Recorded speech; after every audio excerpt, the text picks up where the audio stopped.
Are you willing to let go of your version of the good life? Are we willing to let go of our version of the quintessential Greek life in order to embrace Jesus's version of life? You know,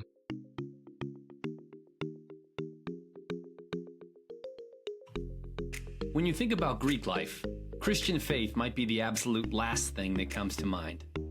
But we not only believe that it's possible to be Greek and Christian, but also that it's the best way to experience Greek life and grow your faith. We have real, honest conversations about how to approach Greek life from a Christian perspective, including things like recruiting and pledging, drinking and drugs, sex and dating, leadership and philanthropy, and much more. This podcast is by Greeks and for Greeks. Our hosts and guests are all members of fraternities and sororities who collectively have decades worth of experience living out their faith in Greek life. Welcome to the Greek and Christian Podcast. Welcome back to the Greek and Christian Podcast. My name is Sarah. I'm a Delta Gamma alumna from Indiana State University. I am John, better known as JMac. To my fraternity brothers, I am a Sigma Nu alumni from Clemson University. And I'm Kristina. I'm a Gamma Phi Beta from the University of San Diego. Love it. Welcome back, guys. We're here are we on episode 7 already? We are.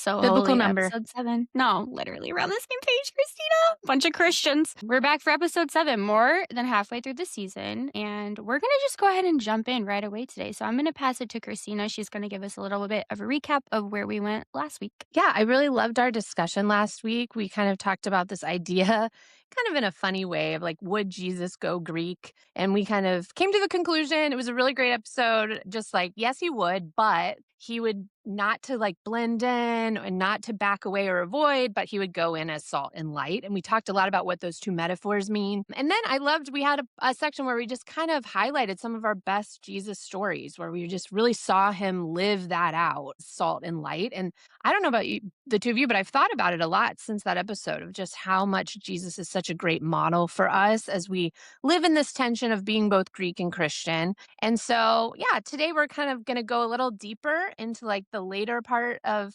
Jesus' ministry when it started to get more serious on his way to the cross. And so John's going to lead us through a really great discussion of what it means when it feels a little costly or it feels a little hard to follow Jesus into incarnation. Yeah, great. So a little intro question. I am curious. In Greek life, I think one of the things I love about Greek life is that we all are like hungry to maximize life, just like get the most out of our college experiences, whether that's academically or socially or leadership development, developing our resume. Greek students are just like after the best that the college life has to offer. I think if anybody, you hear the phrase like college is the best 4 of your years of your life, it's always like those old alumni, that show up to like homecoming events and stuff. And you're like, You're like all right, 54 man. sleeping on the couch in the house on Saturday night. No, yeah, like still I can smell like stale beer and regret. I'm gonna need you to back up a little bit.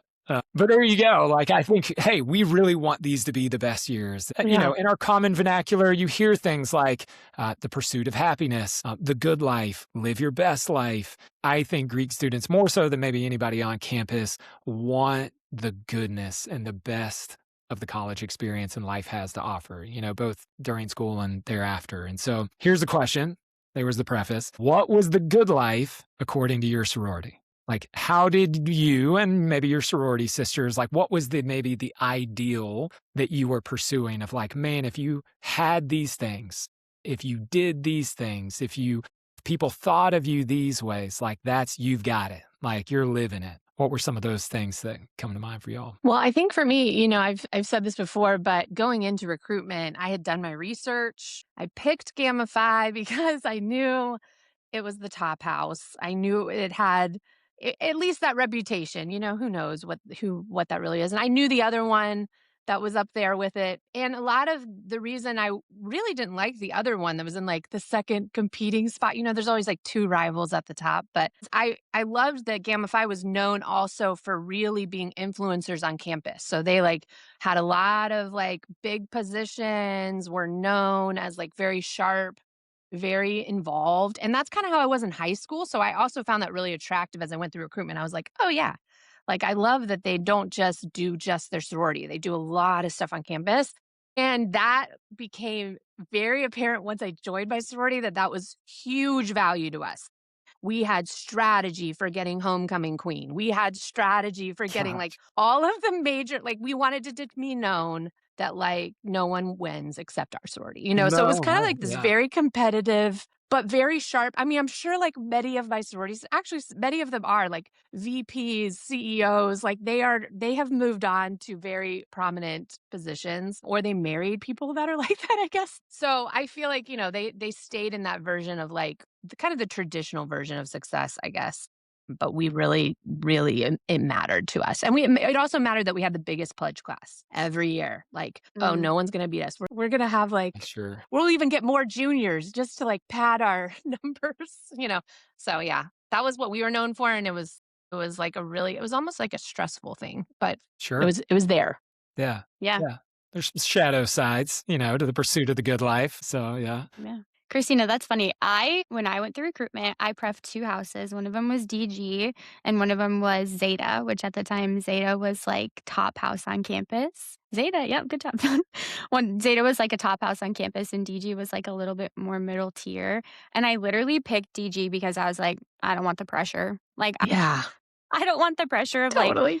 being a part of the house where I would feel like I could never run for an office or that like if I wasn't contributing to intramurals, I was like useless or I was like, I'm just going to take the easy route. And I think more people will like me in DG if I pick DG. So that's what I picked. But when I think of that, I think back to like my time on campus and then like the years I spent working with Greek students post grad and how every generation of students feels like it has an it girl who is just Yeah. like superhuman. She's the SGA president. She's her sorority president her sophomore year. And then she's the Panhellenic president her junior year. And she helped like play on the flag football team with Yes. Landon Kai that won the championship. And she's the president's scholar. And you look at her and you're like, I actually have no idea how you have the time for this. Like, I genuinely do not understand how you do it well. And then she's also the nicest girl in the world. Mhm. The person who you sit next to in class who chats you up and you're like, are you real? Feels like AI. Like, are you even real? That's what I think of. And I'm like, no, that is like peak sorority it girl on campus is the one who like, you look at her and you're like, I don't even think that you're a real person. This doesn't make any Yeah. sense to me. Yeah. That's so Yeah. funny, Sarah. Like, I remember somebody actually asking me during recruitment, "Can you play football?" And I was like, Totally. "I really cannot. I'm like a theater person." They're like, we genuinely need the championship this year. Like, can you play football? Yeah, You're it's like, I was "Is in this a a theater troupe. requirement?" And Yeah. I learned later all of that, but I was like, "This is really strange." So funny. Yeah.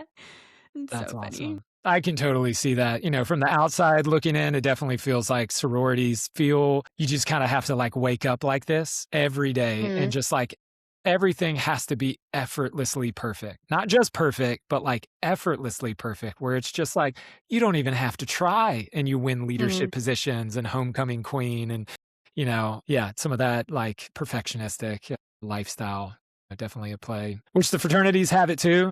For my fraternity, it was like being the best on campus. Similarly, of just like thinking of ourselves as like top tier house, best of the best. And so it was like we get the frattiest guys every round of recruitment.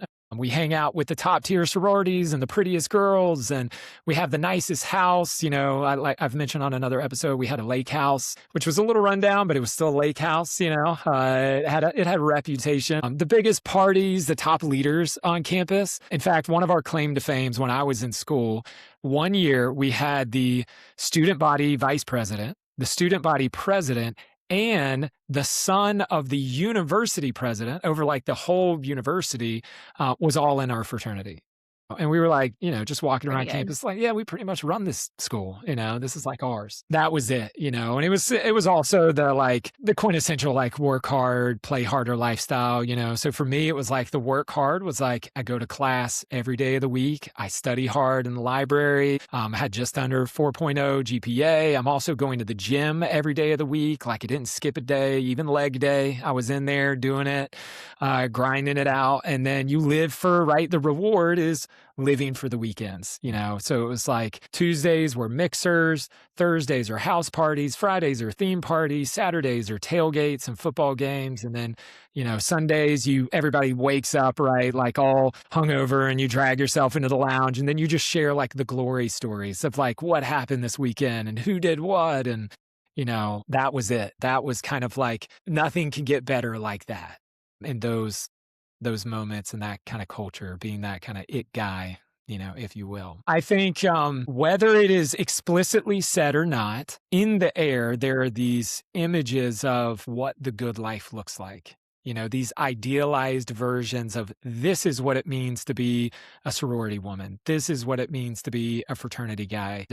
Everybody is kind of living in pursuit of those things that like, if I could get those things, have those things, do those things, achieve those things, if people thought of me that way, man, that's it. Like that's where joy is. That's where life is. That's where security and significance and satisfaction and all those things are kind of wrapped up into this idea of the good life. And we have many different versions, right? Like that's the good life according to our fraternities and sororities. You could just think of any culture, any community, right? Athletes have their own versions of that. Our country has a version of that. We life, liberty, and the pursuit of happiness, right? Everybody's got a version of happiness and the good life. And sometimes those versions can be, similar to one another. Sometimes they can be drastically different. And so the question that I want to lead into now for the rest of our conversation is, what is Jesus's version of the good life? As Jesus thought about what does it look like to achieve a life of security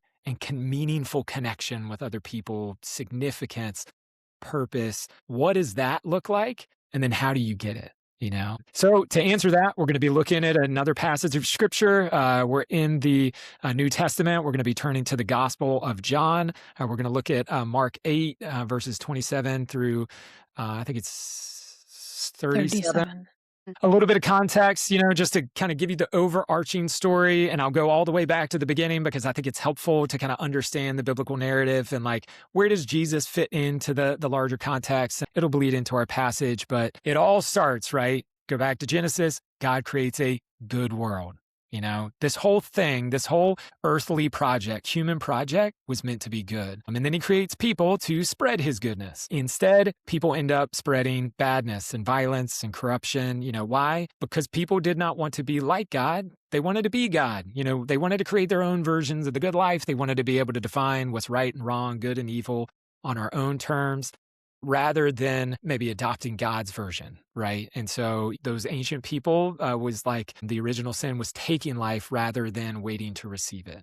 Yet God refuses to give up on this human project and his vision for goodness. And so you could go back Genesis 3:15, he promises that like one day I'm going to send someone who's going to crush evil at its source. And he's going to come and he's going to transform the hearts of the people so that we can once again not only experience the goodness that God created us to live for and experience, but also to be able to restore that goodness on earth and spread that goodness as we were originally intended to do. For the rest of the Old Testament, what we know as the Old Testament, everybody is waiting and looking for that person to show up, and this person would become to be known as the Messiah, or this idea of the anointed one. There was two people in the nation of Israel that were anointed. It was either the high priest or the king. So this Messiah was this idea of this high priestly royal king that would one day come and kind of reestablish God's goodness, on earth. And so rest of the biblical story, everybody's looking for who this Messiah character is. There's lots of people that showed potential, right? But in the end, they all failed. They all succumbed to that same temptation to take life rather than, receive God's version of it. Yet the prophets, you get to the end of the Old Testament, they urge the people like, don't give up hope. When it seemed like all hope was nearly lost, they're saying, don't give up hope. And then one day, there's this seemingly random guy from this obscure backwoods part of the Roman Empire who begins to do these inexplicable things. He begins to say and do these inexplicable things. He's taking the broken parts of society and the broken people of society, and he's transforming them. Where there's sickness, he's healing it. Where there's hunger, he's filling it. Where there's thirst, he's quenching it. Where there's storms, he stills it. Where there's injustice, he's confronting it. Where there's evil, he's vanquishing it. Where there's death, he's reversing it. And as this guy does this thing, hundreds and then thousands of people at the time are all beginning to wonder the very question of, is this the guy? Like, is this him, the one that we've been waiting on for thousands of years to restore God's goodness on earth? Is this that guy? And it's with this story in mind that one day this man we know as Jesus turns to his closest followers, his disciples, and he asks the question that's been on everyone's mind since the very beginning, since he showed up. And that is, who do people think I am? Who do people say that I am? So with that, Sarah, go ahead and read us the first part of the passage. Jesus and his disciples went on to the villages around Caesarea Philippi. On the way, he asked them, "Who do people say I am?" They replied, "Some say John the Baptist, others say Elijah, and still others one of the prophets." "But what about you?" he asked. "Who do you say I am?" Peter answered, "You are the Messiah." There you go.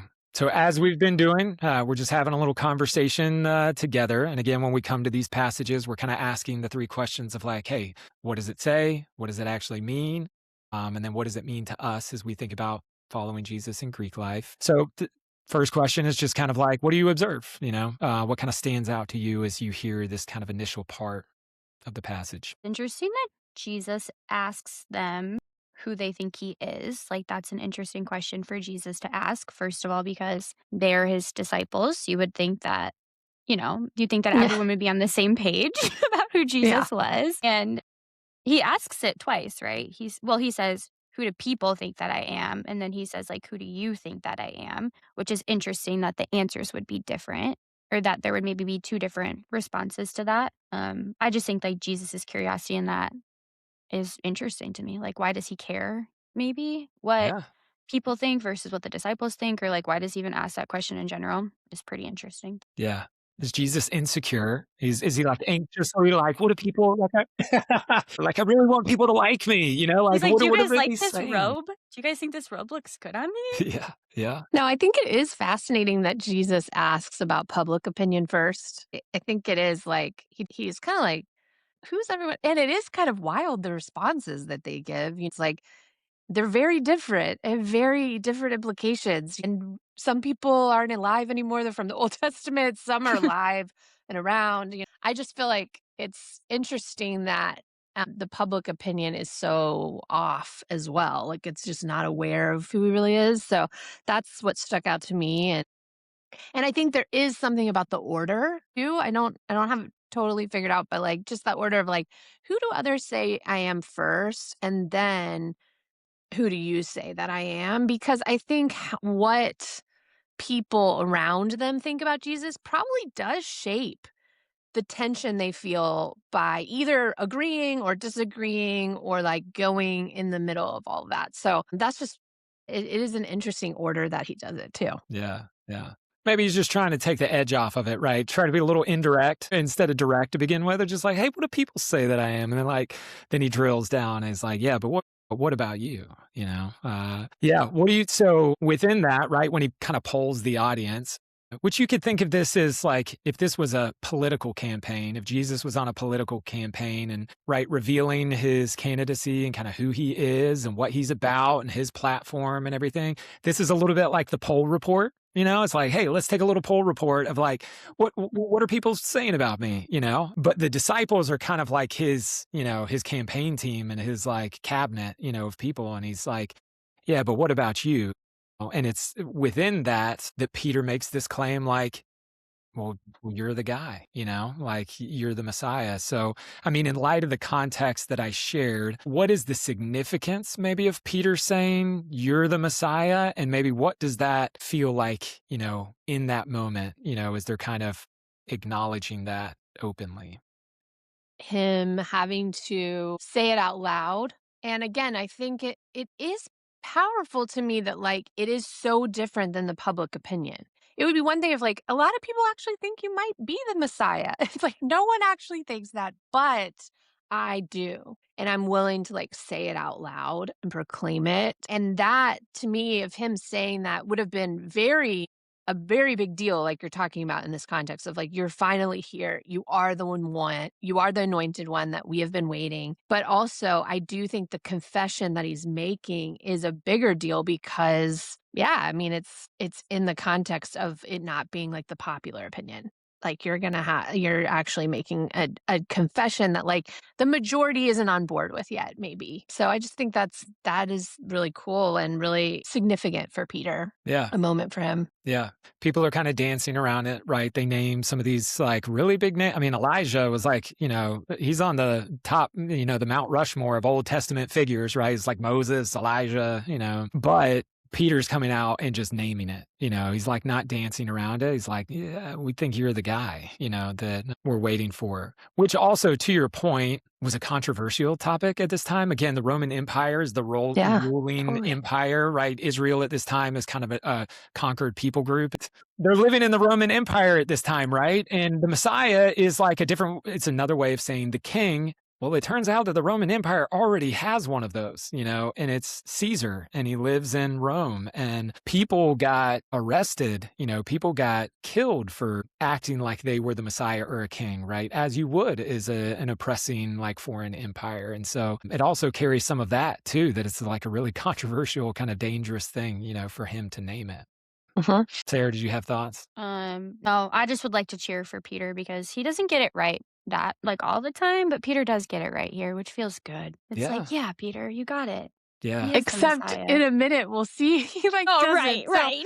it is interesting that even you could get the naming of Right. it right and not get the Yeah. meaning of it right, So there's just Totally. something even about that as we move on in the passage. But I Right. agree, like there is a moment. He's the bold one that's like, I'll go against the grain. Right. Like like you're saying, Yeah. Sarah, like I'll say Especially it because when when no you one else read will. through, right, when you read through like the chapters leading up to this, you're like, did the disciples even know what's going? Like, are they tracking with anything? Like, is anything like sticking with, which like easy to say from the outside, but Peter says this and you're like, yes, you got it. Good job. And then, I know. spoiler alert, he then gets it wrong like 30 seconds later, but Yeah, yeah. Which is a great like Bible study principle to remember of just like, hey, what was it like for their context, not our context? Because like, hey, 2,000 years later of like, the death, resurrection, ascension, 2,000 years of church history, we kind of look back on this passage and then we're like, yeah, of course he's like the Messiah and the king and all that kind of stuff, but like at the Yeah. time, as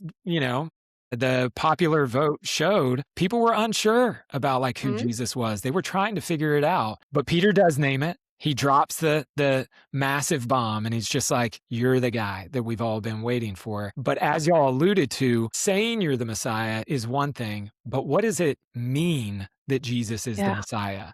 And how does Jesus envision becoming the Messiah? And here we come to like the versions of the Messiah and the versions that Peter had in mind and Jesus had in mind. And so with that, Sarah, you can read the next part of the passage. Yes, Jesus warned them not to tell anyone about him. He then began to teach them that the Son of Man must suffer many things and be rejected by the elders, the chief priests, and the teachers of the law, and that he must be killed after 3 days rise again. He spoke plainly about this, and Peter took him aside and began to rebuke him. When Jesus turned and looked at his disciples, he rebuked Peter. "Get behind me, Satan," he said.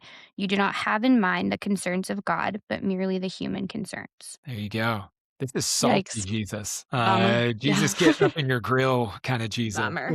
I don't want Jesus to Yeah. ever call me Satan, just FYI. Like, No, I would probably No, just thank melt you. into the ground if this ever happened to me. I would be like, all right, Not well, my I'm going to fave. see myself out. Yeah, I'm yeah, like, yeah. Right. Mighty aggressive Jesus. It's like Yeah. no ambiguity there. Yep. So observations that stand out. Obviously, we're naming the like Satan part of it. Anything else stand out as you kind of look at it? This is like a lot. Like the snowball of it is kind of a lot. Jesus is like starts with an innocent question. He's like, what are people saying about me? And then it ends in this place where he's like, by the way, let me just lay this out for you guys. Like, you are saying that I am the Messiah, and I'm going to go ahead and let you all know that like suffering, rejection, death, like coming back from the dead. And then Peter kind of pops off. But I just imagine the disciples were like, what? What do you mean? What are you talking about? There's like it's funny. It starts with like an innocent question, and then all of a sudden he's like, by the way, let me just like lay this out for you guys super quick. Yeah. This is a lot. Yeah. Totally. It's you get the feeling, and we know more about this, but, like, it is, like, the exact opposite thing that they probably thought he was gonna say, you know? They Yeah. probably thought, like, "I'm gonna say it, I think you're the Messiah," and it's, like, this beautiful moment, he's like, "You're right, we're gonna take The back heavens what was open up. stolen from us, like, we're gonna conquer, we're gonna have victory," like, a lot Yeah. of victory speech vibes, like and actually, all he talks about is loss. Like, and suffering and the actual opposite of winning. And so I could see I think there's a little bit of Peter when I read this one. I'm like, why would you ever rebuke Jesus, first of all? But I wonder if it was because he loves him. He Mm. actually is like, I don't want you to have to do any of those things. Or It'd be like, like, you don't have to do any of these things. Like, you're the Messiah. You don't have to do yeah, any of if you're that. the guy, you're the winner. You're the Yeah. winning Oh, yeah. team, You're God's guy. Yeah, like you're on Yeah. the winning side of history, Like, you know? don't say those things. Like maybe he's thinking he just needs to And Peter's pull like, him out of it remember or who you something. are, Jesus. Remember who you are. Yeah. And so I just think there's just a lot there where, I mean, Peter's having a moment of confusion, disorientation, feeling like maybe I don't get it. Like maybe I'm not the A student that I thought I was 5 minutes ago. I don't know. So there's just a lot going on there, which I mean, side note, I can relate to in my walk with Jesus. So where I thought like I've got Jesus figured out. Like this is how he is in my life now. And Jesus is like, actually, you don't define who I am in your life. Like I There you actually need go. to teach you who I am. And there's so much more to learn, and there's so much you're getting wrong and don't understand. But those are hard moments because we want to feel like we've figured it out, and Jesus is hard to figure out. Yeah, it's great. I mean, nailing on, I think if you're in that conversation, right, saying that Jesus is the Messiah is the kind of like, clouds parting, sun shining. We're like, Yeah. where's the doves? Relief to the doves at this moment. Like, this is it. This is kind of the baptism moment of like the next biggest thing. This would be the first time, too, for a little more context, in the Gospels.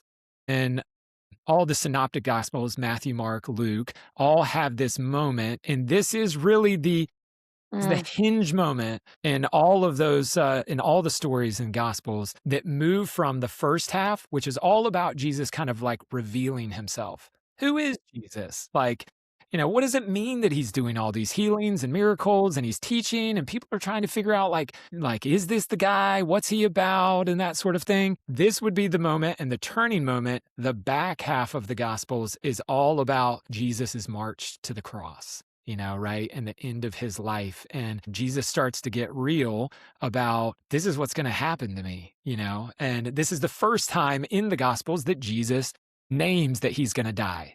Nowhere leading up to this moment. It's like all, rainbows and butterflies, it's just like all good stuff, like miracles and stuff like this. But this is the first moment that he introduces the idea that he's going to be killed. And so you go from this like Peter naming that Jesus is the Messiah is kind of like the capstone and the climax of the first parts of these stories, right? It all leads up. Who is Jesus? Jesus is the Messiah. Next thing Jesus says, the Messiah is going to die. Yeah. That is like, no one expected that. That is in nobody's conceptions in their theology or like, where was that in the like Old Testament? Now it is there, but they didn't pick up on it. That's going to take a little bit, but you can see the shock by how Peter reacts to it. Yeah. I would think that the majority of them are probably like, what did he just say? Like that doesn't make sense. But for Peter, he latches onto it and he's like, wait a second, like that doesn't make any sense. If you're going back to the political campaign kind of concept, it's like he has this, a little poll report. Everybody's like, you're the guy, and Jesus is like, yeah, I'm going to have to be assassinated to win the election. And it's like, how does that work out? Yeah. And Peter just cannot conceive that this is it. Because for Peter, in his version of who the Messiah is, there is no room for suffering and death and loss. For Peter, his version and the popular version at the time of the Messiah is that the Messiah would come as this conquering king. How does the Messiah showed up? The Messiah shows up like Rome shows up. You gather an army and you like throw out the oppressors and you take the throne by force. And when the Messiah takes the throne, all of a sudden everyone is going to win, and the disciples are like, man, we're on the inside of the crowd. Like we're the cabinet, like we're lining up for the positions. And you see it come out later, right? If you read through the Gospel of Mark, you'll later see James and John. It's like they pull Jesus aside and they have that moment. They're like, hey, Jesus, like, psst, when you come into power, let one of us sit on your right and left, and they're kind of saying like, let us be like VP here and a VP there.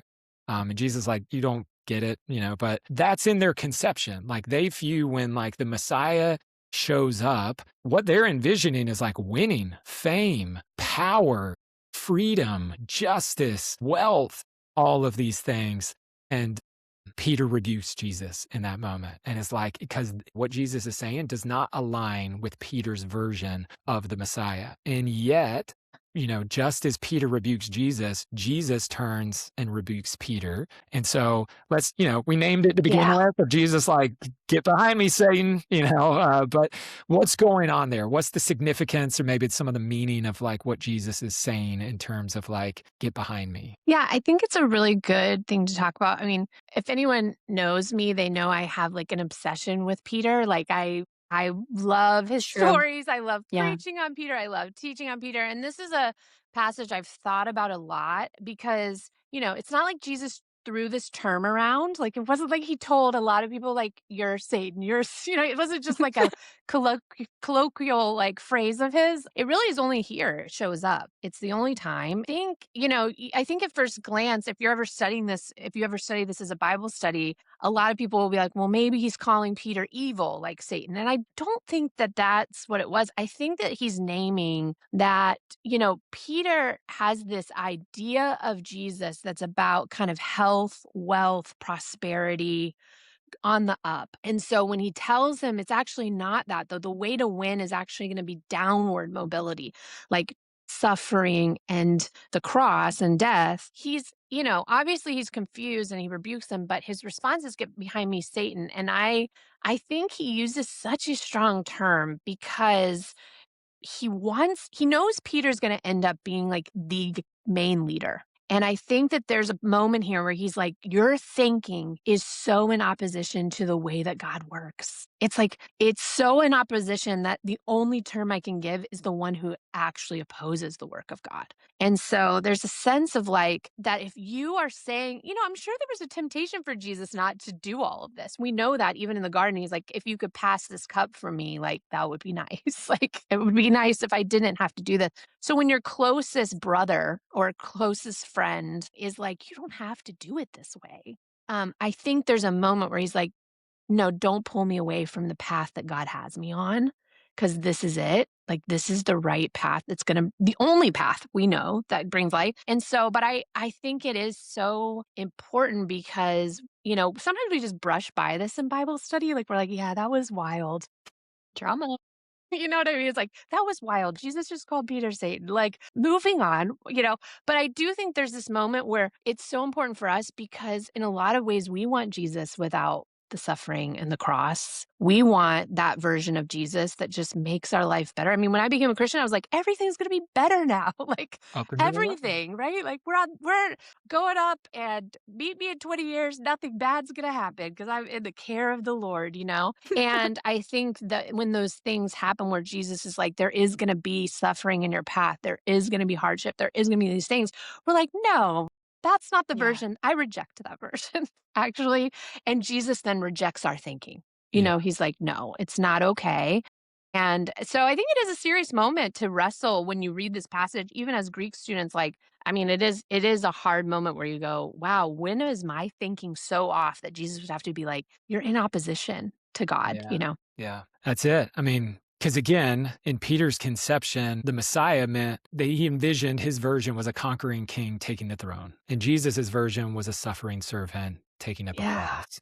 That's right. Peter's version was taking control. The same thing, right? That Adam and Eve did in the beginning. They took the fruit. How do you get life? How do you experience like the health, wealth, and happiness? How do you get, power and control? You take it. You go out and you take it.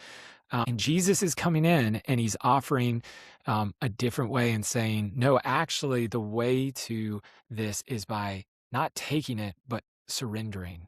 That is so countercultural, to what Peter is saying. It's so different that the strongest, like the most accurate way Jesus could say it is like that's of the adversary or the Satan, right? Which that's what Satan means, is like the adversary or Yeah. the opposing one, right? Mm. And Jesus is saying, like, when he says get behind me, he's saying what your version of the Messiah is so opposed to God's version that it's as like I'm hearing Satan speak through you. Like that thought, is straight from him. Well, it's also such a warning that, and a reminder that even our most sincere desires can be misaligned, like can be so off that we think we're like dead center in what God would want us to be doing. And really, we're just in line with what the world thinks we need to be doing. And so that feels better. It feels like less crazy. And so it's just, yeah, I think I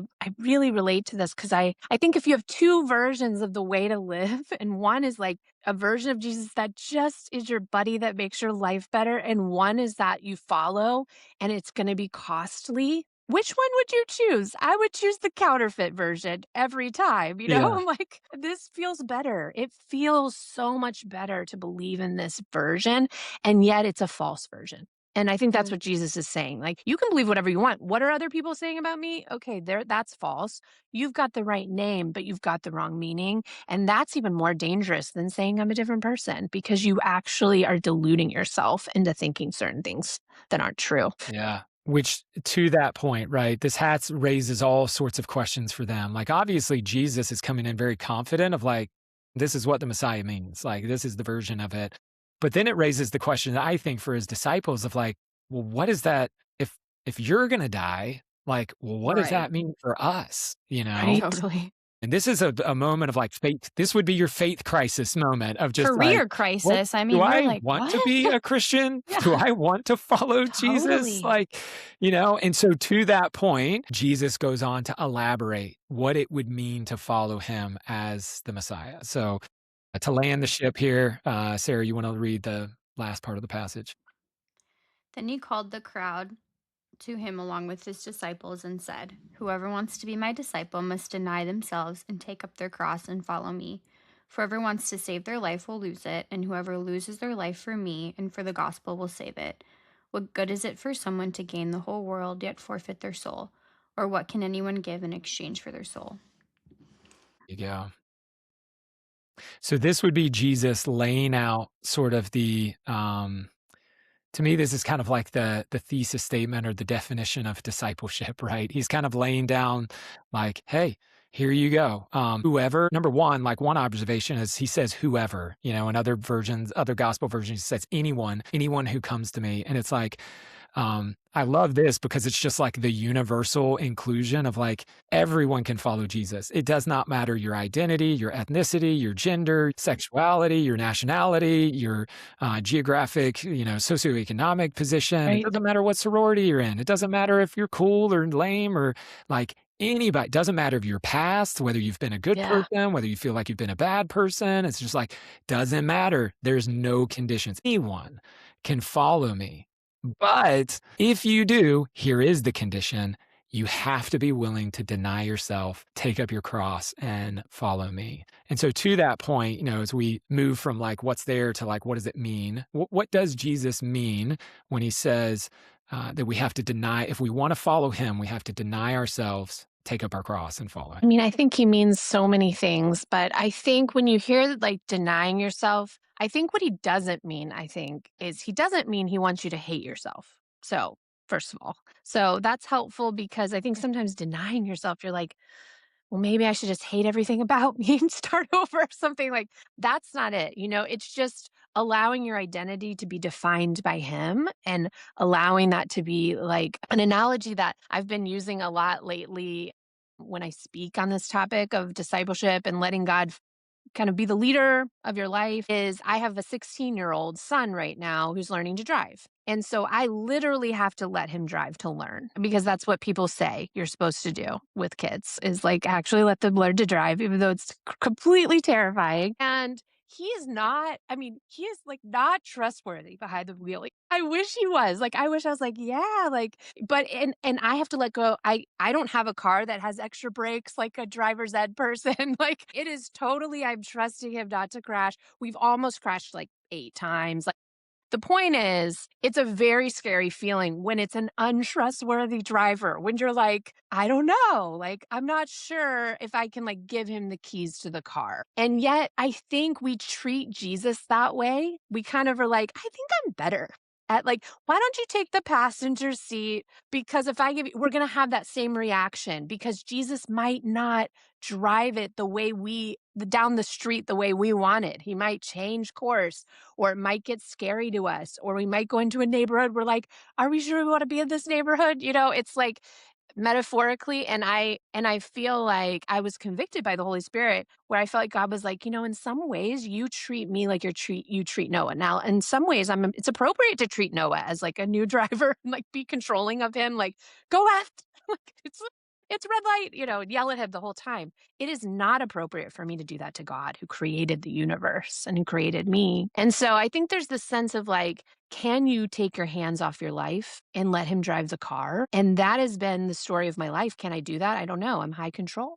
And I think Greek culture is very high control. Like we were talking about at the beginning of like, we just control everything, our reputation, our social capital, our image, all of those things. So to take our hands off of our life and let Jesus metaphorically drive the car because he's actually the most trustworthy, more than us, that is what faith is. And it's really, really difficult, especially when he's saying like, pick up your cross as part of that journey, which maybe more people could say what that really means.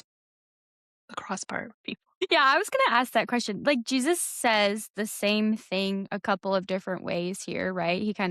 He starts off by saying deny themselves. He says like pick up your cross and follow me. Whoever wants to save their life will lose it. He says that a couple of different times. I did have the question though, like what would that have meant to the people in the context when because like we know when we think of pick up your cross, we think of Jesus on the cross. They don't have that image obviously yet. Like what would that have meant to his disciples in this crowd hearing him say this when he says like pick up your cross? What would they have thought? Great question, right? And again, we have the benefit of 2,000 years of kind of, what would you say, beautifying the cross? Of like, it's Yeah. unnecessary. Right. It's like a Easter, popular symbol. yeah. It's like the Jesus logo. Cute. Phone backgrounds. Yeah, yeah. At this time, in their age was just a symbol of death and, oppression, right? So cross was used by the Roman authorities as a form of capital punishment. It would have been the equivalent of our today, maybe slightly a little older, like the electric chair. We don't do that anymore. But maybe lethal injection, if you live in a state that has capital punishment and the state can take your life, that's kind of what it was, of saying when they thought of cross, they thought of the Roman Empire coming, arresting you, sentencing you to death, and then you would carry this cross in a very public, shameful way to a place where you'd be nailed up on it. And then, you would eventually die by asphyxiation, because you just eventually wear out and you can't breathe. It was gruesome, right? And they reserve this for the worst of the criminals and everything. I mean, it's like Jesus just keeps digging that hole. Yeah. First, he's like, you're going to die. And then it's like, you're not only going to die, it's not like a glorious death with parades and honor and everything. Like, I want you to understand like the cost of following me. And the reality is, and I'll tie it into like denying yourself. The reality is that when those people saw someone carrying a cross, the reality is that their life no longer belonged to them. It belonged to the Roman government. Like they knew that person's life, they let it, is over, and it is now being controlled by like the Roman government, obviously that's leading to their death. And so when Jesus talks about denying himself, yes, Kristina, to your point, it's not like a sense of like denying yourself, like your personality or your sense of self and that sort of denying. There's no sort of self-hatred involved in it. It's more so denying yourself the authority to like lead your life however you want. It's denying your rights to say, I get to call the shots. My life, my decisions, my plans, because you're saying by taking up your cross and following Jesus, you're saying my life no longer belongs to me. My life belongs to him, whom I'm giving it to and following. And so Yeah. Jesus is redefining what it means to really follow him, which is a high call. Again, it's saying like, hey, anyone can follow me. It's like really inclusive. Anybody can follow me, but there's one stipulation. You got to be willing to give me your life. You got to be willing to give it all to me and to follow my way of life. And as if that wasn't, hard enough, like he goes in, and I think here he lands it and he softens it a little bit, because the question, this is just so the antithesis of like what they thought of, right? Their version of the Messiah, their version of what it meant to follow the Messiah and to be associated with him. Again, they thought it was wealth, health, and happiness. That Jesus here, I think, gets a little theological, or philosophical here at the end to define like, well, what is the path to life? And he brings up, has the phrase at the end to say, for whoever wants to save their life will lose. But whoever loses their life, for me and the gospel, well, they're going to end up being the ones that save it. What good is it, right? For someone to gain the whole world, yet forfeit their soul. So breaking that down a little bit, like what stands out to you in that? What's some of the meaning of Jesus saying that you have to lose your life to save it? I think it's interesting that he kind of puts the world as like the opposite of real life. So if you gain the whole world, everything the world offers traditionally, you have like a very, very likelihood that it'll forfeit your soul. That you can't hold both. And I think that's where the rub is, because we want both, we want Jesus and we want the world. And we feel like we can figure out a way to get both. And yet Jesus says, if you really are going to follow me, if you're going to take your hands off your life, if you're really going to make me define you, and I'm going to lead, I'm going to help you make the decisions from here on out and change the trajectory of who you're going to be and what you're going to do and all of those things, then it's going to look like there's going to be moments where you're going to want something that the world has to offer that I'm going to say, leave it behind. Like, you're going to have to just expect that, and there's going to be a moment where you go, well, would I rather hold on to the world and yet my soul isn't given to Jesus? And so I think it's really serious and it's really important, because sometimes we can make the gospel this like idea of like, if I prayed a prayer, I'm good. Like I said a prayer when I was 8 and that was it. And yet we don't do more than that, right? We actually want to live our lives how we want. We don't consult Jesus. We don't try to learn more. We don't like live by his words. And I think that's where, when we start to live by his words, of course, it's going to challenge the worldly influence. A lot of discipleship for me, for instance, was not learning new things. It was unlearning old things. And that was way different. I thought I was just going to learn all these new things that I could add on to like the original model, and God was like, yeah, I'm like, Upgrade. this Christina is going upgrade, Christina well. 2.0. Let me just become more wise and more loving, And Jesus was actually like, this way you think about money, you have to unlearn. This way you think about your stuff, it's actually not your stuff. This way you think about influence, it's actually servanthood. It was just like all these things that I had to like let go because I had it wrong. And that is a humble position to actually say, well, I thought I had life figured out, and yet I really don't, because Jesus is turning it upside down. And his kingdom is so different. You can't have the world's kingdom and his kingdom at the same time. It's impossible. Yeah. This is so challenging, because when I read this and when the disciples hear this, it doesn't sound like good news. Like, it sounds like the invitation from Jesus is like, you're going to suffer and that's that. And that feels so relatable to following Jesus now, obviously. And it's like, but there's this aspect to it of like, well, actually, I can't do it as good. Like, what God has for me is always going to be better than what the world has for me or what I can have for myself. And like, that is why we choose to trust Jesus. That is why we choose to put our trust in God. And it's hard to hear though, right? There are so many ways I could convince myself that it's more fun to choose the world. It's easier to choose the world. I get what I want when I choose the world. Like there are so, even Yeah. now, as someone who's been following Jesus for so long, there are so many different ways I could convince myself that that is better, but it Mhm. just isn't. Like it just isn't better.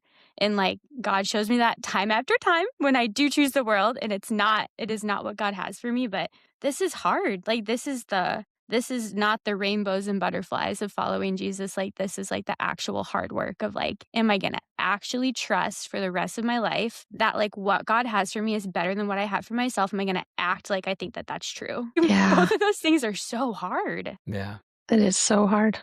absolutely. And it is very different than the path that they thought, right? Because their path is very much like our path, right? How do you get the good life? How do you experience life, a life of security and connection and satisfaction and significance and everything? Well, you go out and you get it. You grind, you work for it, you go out and you take it. Jesus is offering this very paradoxical, upside down way of getting life, is that actually by getting life, you have to let go. You have to let go to live. Um, and that's at the end of that, the good news is that Jesus is saying, like, there's life. All those things that you want, security, connection, satisfaction, significance, all the things you're pursuing, I want to give those to you too. Like in a different passage of scripture in John 10:10, you can go look it up. Like Jesus says, listen, I've come that you may have life and have it to the full. Like I want you to have life, the full life. Or as the apostle Paul would later go on to say in 1 Timothy, life that is truly life. Jesus came so that we could have life, but how do you get it? And what is that version of it? And herein lies like the clash or the differing versions of Mhm. the good life and what it means to experience the good life. And Jesus is kind of setting up, if we bring it full circle to how we started, take those idealized versions of Greek Yeah. life, what it meant to be that it girl or that it guy, to be the frattiest guy, the best of the best that just has it all, or that girl that's just like effortlessly perfect, like all these things that we're striving after because we're believing in faith that if we got that, if I was the frattiest guy, the strongest guy, the funniest guy, the most attractive guy, the top leader, if I got that, then I would be satisfied. Then I would be good. Mm. That's what we're banking on, And Jesus comes along and says, actually, if you want to experience the full life that I've come to give you, you have to be willing to let go of that version of the good life. And that presses you, and he presses everyone to make a decision. Are you willing to let go of your version of the good life? Are we willing to let go of our version of the quintessential Greek life in order to embrace Jesus's version of life? And I think this is where to bring it back to our topic theme of this season. Can you be Greek and Christian? And we're making the case that like, absolutely you can. You can live out your faith, fully in the context of your fraternity or sorority. What I think this passage offers us is this, that if you want to follow Jesus and experience the full life that he wants to give you in your fraternity and sorority, then you have to be willing to let go of your version of the good life, in order to fully embrace God's. You have to be, if you want to follow Jesus in your fraternity and sorority faithfully, then you have to be willing to let go of your version of the good life to fully embrace God's. Because if you don't, I think this is the catch. If you don't do that, then you can try to follow Jesus, but you're always going to have like one foot in and one foot out. You're always going to have the temptation to assimilate, as we've talked about, and just to fit in and to like, man, but I still kind of I want what everyone else wants, Like if you're not willing to let that go, it's going to be like running with a wind sail behind your back. You're just going to feel the restriction and the pull, of it. Or you could say the same for alienation, of saying like, actually what it means to follow Jesus is just to separate from my fraternity and sorority. And Jesus would come along and say like, actually, that's not what I did. If you want to faithfully follow me, you got to be willing to let go of that moralistic, legalistic, judgmental, like view of, Greek life. And you got to be a person of love and compassion because that's what it means to follow me. That's what I did. And therein lies the tension point and the decision for us. Like, are we willing to let go of our versions of the good life in order to fully embrace God's, so that we can faithfully and fully and with complete freedom, follow Jesus into the life that he wants to give us, right? So I'd be curious, with that in mind,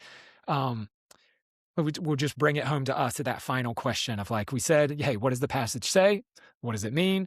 Here we go. What does it mean for us as we follow Jesus in our fraternities and sororities? I'd be curious to hear what was one version of Greek life, that was hard for you to let go of as you began to try to follow Jesus.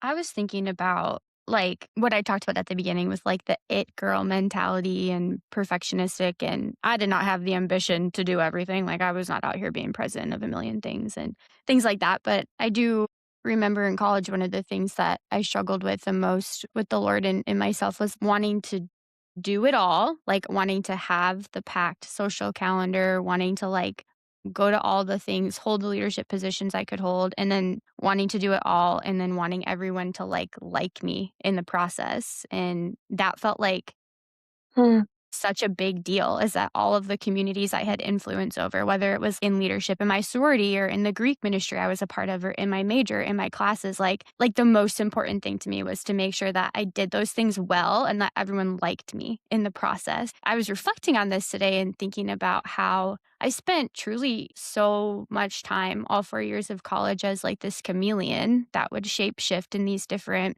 places and be like, different versions to please the people I was around. And the Sarah on Friday night would maybe look different than the Sarah that led Bible study on Thursday. And it's interesting because I was still following Jesus and I wasn't making these like horrible life decisions. From the outside, it didn't look like I was really being unfaithful in what I was doing, but my heart was like so not aligned with Jesus's heart. And it really wasn't until after college and after graduation when I realized, oh my gosh, I have just like spent so long not really even being who God created me. I didn't really know who Sarah was because I spent so much of college being like a lot of different versions of myself to like please the people around me and to attract people around me and to look important and significant. That when I graduated and none of those things were true about me. I wasn't the sorority president. I wasn't the Bible study leader. I wasn't the girl that could like do both of those things and also go out on Friday and be fun, but not like cross my boundaries. I wasn't any of those things anymore. And all of a sudden I was like, oh no, I don't even really know who I am if none of Who those am I? things are true about me. Yeah, So I had to do like a lot of work with God post grad. I spent a lot of time trying to figure out how to align myself with other people in a way that would make them like me and not aligning myself with God and what he had for me or like who he created Sarah to be. So that was huge for me in college and even in postgrad. And even now, still like figuring out like who is Sarah and who is God created Sarah to be. And once a people pleaser, always a people pleaser. So yeah, something that, work on for the rest of my life. But yeah, that was really true of my experience in college. But it wasn't like from the outside, no one was like, Sarah's blacking out on Fridays or like she's making these sure. bad moral Yeah, decisions. It was like this internal battle of wanting to control my own reputation, my own perception, and be in a place where I felt like everyone around me likes me and I'm doing things well and it looks good. yeah. That's a great point. And the late pastor, it makes me think the late pastor Tim Keller, he Yeah. defined sin as taking good things and making them the ultimate things in our Yeah. life. Totally. It's not Yeah. necessarily about us going out and just doing bad things, right? We typically think of it as just Right. like someone who didn't follow Jesus is just getting blackout drunk and drugs and sex and rock and roll, like that whole thing. But in actuality, it's taking really good things, like being a person of influence, like Yeah. being someone who other people like and enjoy their presence. Like those are, who doesn't want to hang out with those kind of people? Like those are all good things. The problem is when we say those are now the ultimate places where I find my security, connection, Yeah. significance, purpose. And Yeah. when you take any good things and you elevate them to ultimate things, essentially in the place of God, then Yeah. that's where the problems start to emerge. And yeah, that's where Jesus comes along and says, like, actually, if you want to follow me, you need to make good things good and you need to make me the ultimate thing. Mm. Yeah. Mm. Christina, what about you? Yeah, I mean, I had a lot of moments where I felt like following Jesus, I would have those moments where he would ask me to let go of something. The one that stands out to me is when I had been following Jesus for a couple years in college, I started to feel like maybe God wanted me to shift into thinking about ministry as my as my career. And at the time, it was fine if I became a Christian as long as it didn't rock the boat of like what I was expected to be in life. You know what I mean? It was like, because I was already making a lot of money in sales in college. Like I had a very good job in college. I had a lot. I had it all lined up. Like I was like, oh yeah, like and I was people envied me in some ways because I always had money, not from my parents, but just working. Like I just Did made you a lot more start money than throwing like away your working in the change too? cafeteria. I was like not doing that job. I was Throwing working, away your change. outside of the school. So I felt like I could do sales. It'll be great. I'll still follow Jesus. And then Jesus was like, I want you to pick up your cross and I want you to think about actually being a minister full time for me. And I can remember just thinking, no one's going to go for that. Like, no one, like, not even what I wanted. It was just like, I mean, there was a part of me that was like, wow, what would that look like for me to actually like get to preach and teach and lead movements and all that stuff. It was kind of exciting, but there was a deeper worldly influence that was like, but that's not okay in your family. Like that's not okay. Like no one's going to understand that you paid all this money to go to college and then you're going to be a minister, you know? And I think, I kind of ignored it for a really long time and I let my parents voice, well, not just my parents, just anyone. Like no one thought that was cool. Like I would share it with people and be like, but like maybe as a side gig, like maybe just like don't make that your whole thing. And then my senior year, actually, my parents went through a really rough patch and my family started to fall apart. And I realized in that moment I was defining so much of who I was going to be around other people's expectations over Jesus's expectation of me. And because when you have so much and then it crumbles and you're like, oh yeah, they're a mess right now. Like, why am I letting them define, I love my parents. They're great. But, at the time it was like things were falling apart and I had to go, who's going to define the next stage of my life? It can't be my sorority sisters who think this is lame.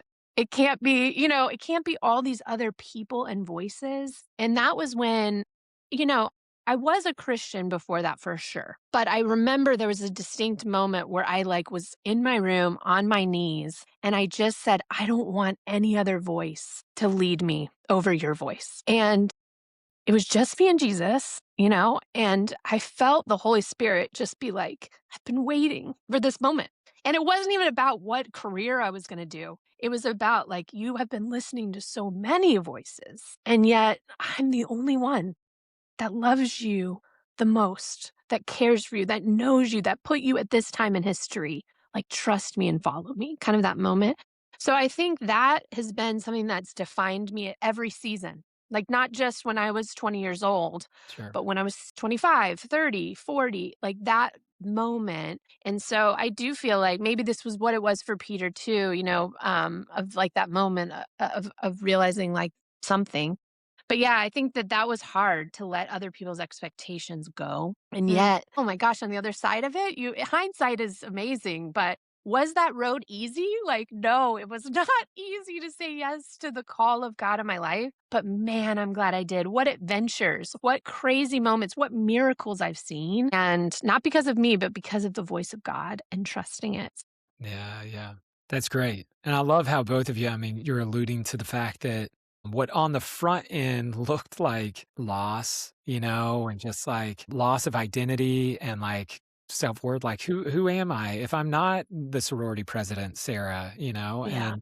and for you, Christina, like who am I if I'm like people aren't defining me and like steering my way. But in following Jesus in that, ironically, you end up experiencing the good stuff, Yeah. and that it looks really hard on the front end and it looks like loss and it looks like death and it looks like surrender and like who's going to follow that path.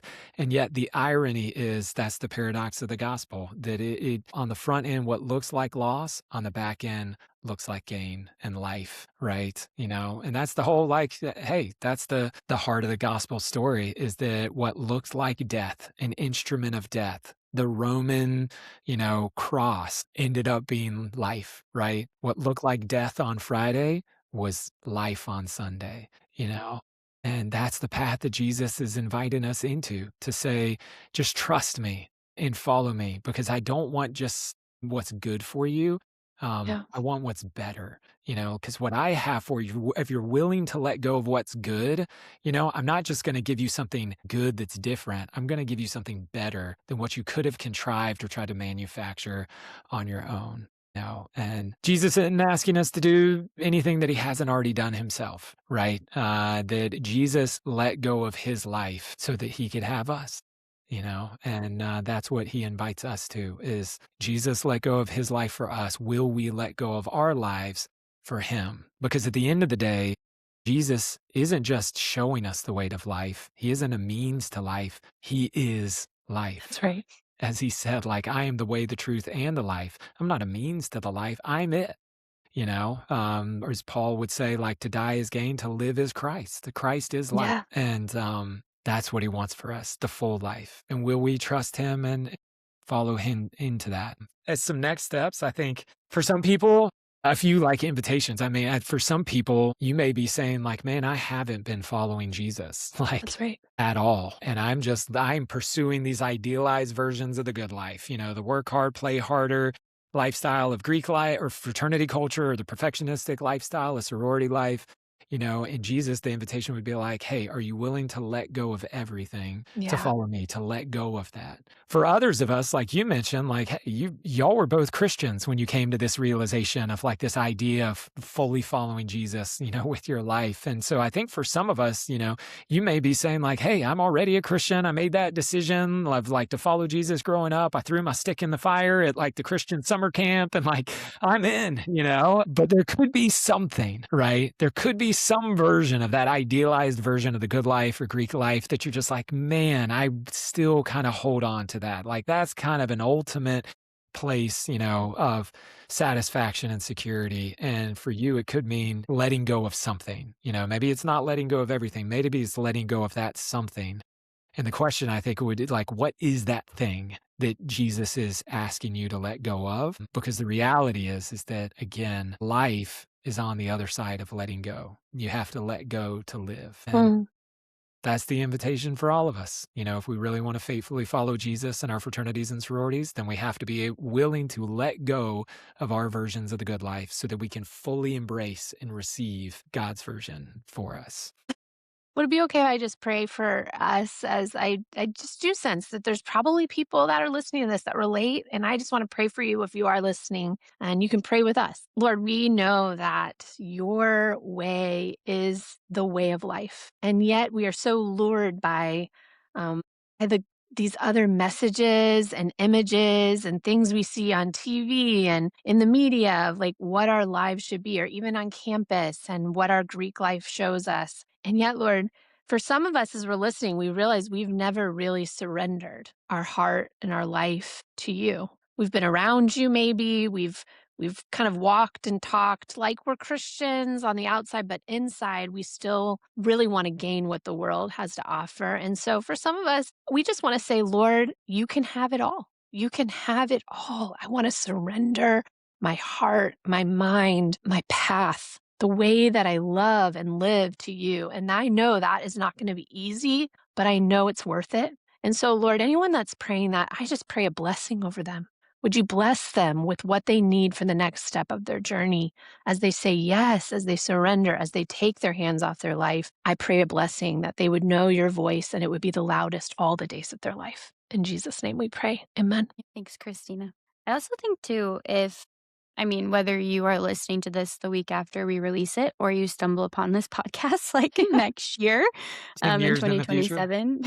Right, for sure. Let us know if you've heard John's invitations and you're man, no, that is actually something that I want to say yes to. We want to help you. We want to resource you. Yes. We want to connect with you. It's actually no fun to make decisions like this on your own. It's way easier and way more fun when you get to celebrate it and do it with people who are rooting for you. So let us know. And then also tell someone you trust, a mentor or someone at church, or invite someone in. When you make big moments where you step closer to Jesus, invite someone in so they can ask you about it and celebrate with you and hold you accountable. So you can DM us at Greek and Christian on TikTok or on Instagram, and we'd love to help you figure out some next steps or connect you in ways that are helpful for you. So absolutely, that's my word on that. Awesome. Thanks, guys. Thanks, John, and thanks, Kristina, for praying. Thanks for joining us again for the Greek and Christian podcast, and we will see you guys next week. Bye.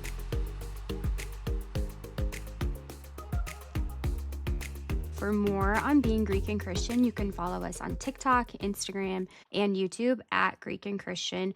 Or if you're wanting more to connect with one of us, you can also fill out our contact card listed in the show notes below. We'll see you back here next episode as we dive deeper into living out your faith in your fraternity or your sorority.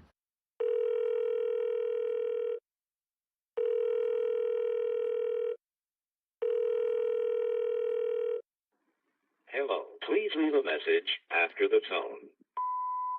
My name is Boone Gibson, and I'm an Alpha Tau Omega at Rose Holman.